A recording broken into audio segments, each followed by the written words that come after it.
How many of you have always wanted to play an instrument, but never took lessons for it? I found that pianos are everywhere, and they don't have much particular technique involved with playing them, so I decided to teach myself to play. I've been self-taught for a little over 4 years now. All it takes is a couple of hours of your free time here and there, and you can become self-taught as well, developing an amazing talent. I'm going to be walking y'all through the ironic process of learning how to become self-taught.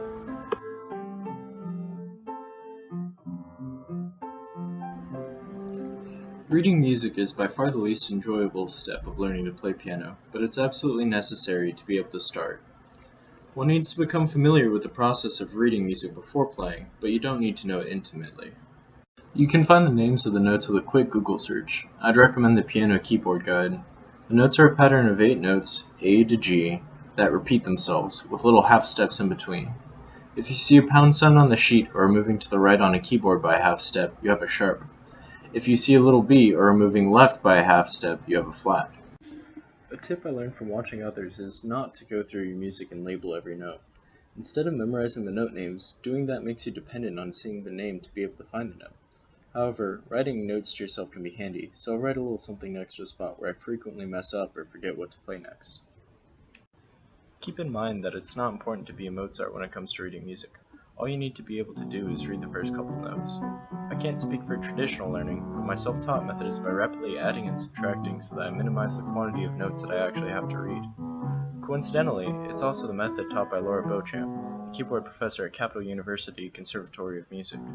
Once you get the first couple of notes and your fingers are on the keys, just count the amount of spaces and lines from the first note, and shift right or left on the keys from your first note.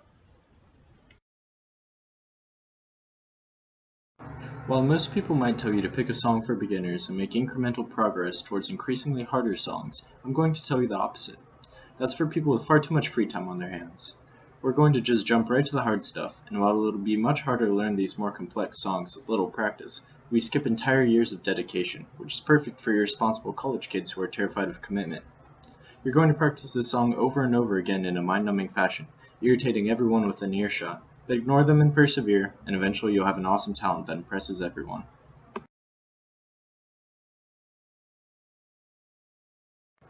Now that you can play an awesome song, you can start picking up others as well, but you have to keep practicing the old songs as well, as your muscle memory will quickly fade. The number one tip that I was given by my old band instructor, Jared Clarkson, was to just slow it down and be patient. Personally, I'm a bit low on patience, so when I pick up a new skill I want to jump right into it. However, that's a great way to frustrate yourself when it comes to piano.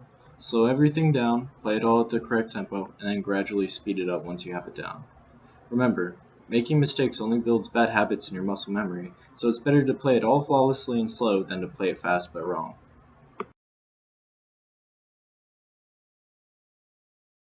So there you'll have it. There's really not much to learning to play piano. All one has to do is become semi-familiar with reading music and become accustomed to quickly adding and subtracting notes so that you don't have to invest the effort of reading all of the music. And beyond that, it's just a matter of pouring in a handful of hours every so often until you sound like a pro.